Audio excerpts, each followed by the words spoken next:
I'm posting this because I need to tell someone about the last time I saw my best friend, Jason. Back in high school, Jason and I were inseparable. We took all of the same classes, went to the smoker's pit at lunch for our midday cigarettes and the occasional joint, skipped classes together, and since he lived next door, we even hung out with each other every morning and night. That was until the middle of 12th grade. See, 12th grade was when Jason started dating Patricia. Patricia was your typical quiet girl who always had her nose stuck into a book.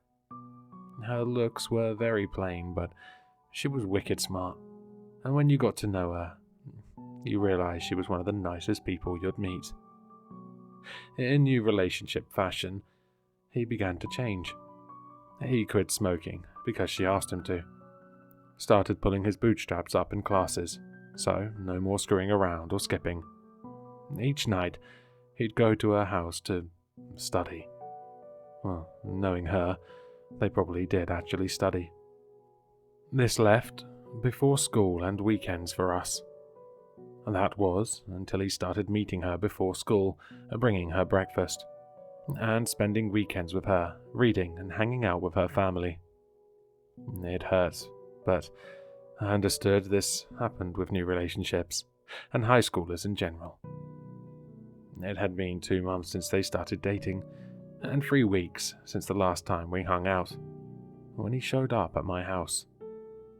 He climbed up to my window at 3 a.m., knocking loud enough to wake me up, and even though he did it frantically, he was soft enough to not disturb my parents.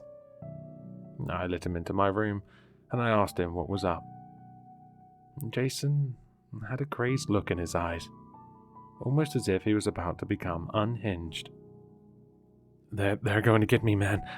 They're going to get me, he frantically told me.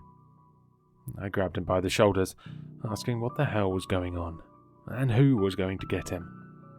The people in the trees. The people in the trees. This was when I started thinking, with him sounding this crazy, he must have been having a terrible trip.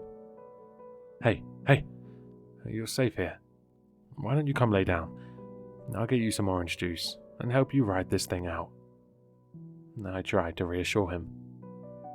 He turned back around, staring out of my window at the trees outside. A gentle breeze blew the branches ever so slightly. Jason got up running towards the window. He started screaming, "It's not safe! It's not safe!" over and over and over again. Suddenly, he jumped out of the window, 2 stories high. When I made it to the ledge, he was already limping and running away. My parents came in because of Jason's screaming.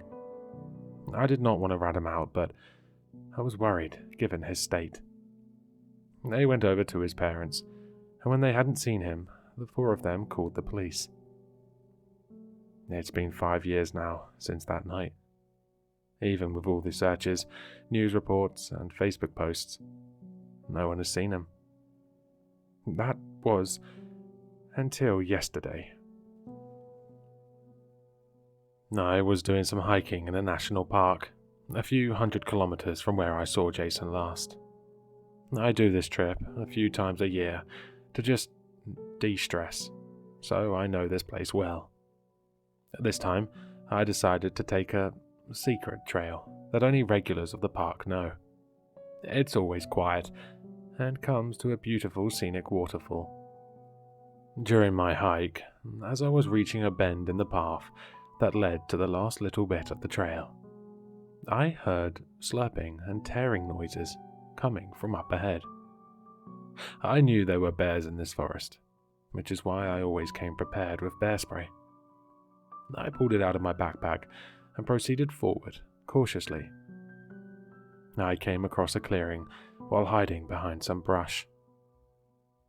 In front of me, I could see someone on the ground. They looked like a hiker from the boots they were wearing. Someone in severely tattered clothes, was hunched over the top half of the body with their back to me.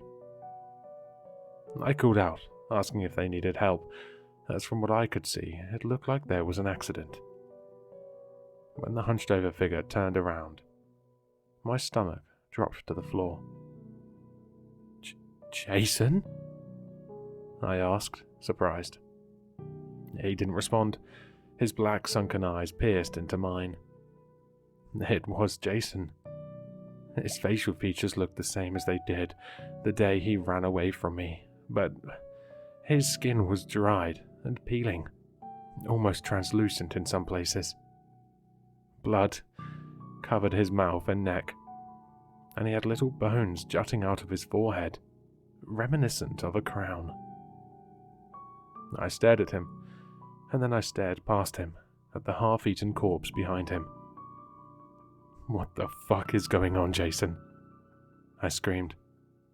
As I turned, ready to run away, a man and woman jumped out, blocking my path. They both had that dry peeling skin and wore tattered clothes. The man's nose looked like it had been ripped off and had scarred over, whereas the woman had a jagged bone pierced through her jawbone. I backed up as fear gripped me, tripping on something and falling back, cracking my head on a rock and passing out. I woke up for a split second with the man and woman knelt over me, with hunger in their black, soulless eyes. And then again, when Jason pulled them off of me. When I finally woke for good, it was pitch black outside. I got up and ran as fast as I could back to my car. I made the trek in 2 hours when it would usually take 3. Rustling followed me from a little bit of the path all the way until I exited the forest. I got in my car, turning it on. As the headlight reached the tree line, I could see Jason standing there, staring, making sure I left.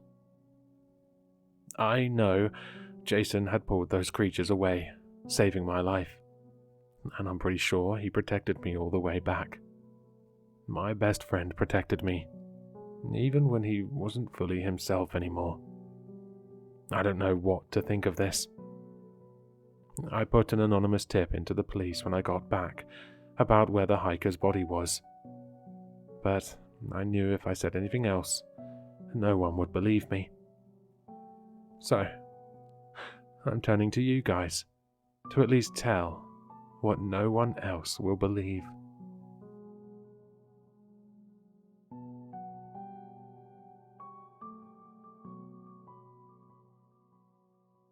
Hello, sinister listeners. If you've enjoyed this story, then you'll find all the author's information in the description below. For more content, be sure to like, comment, and subscribe to succumb to the sinister.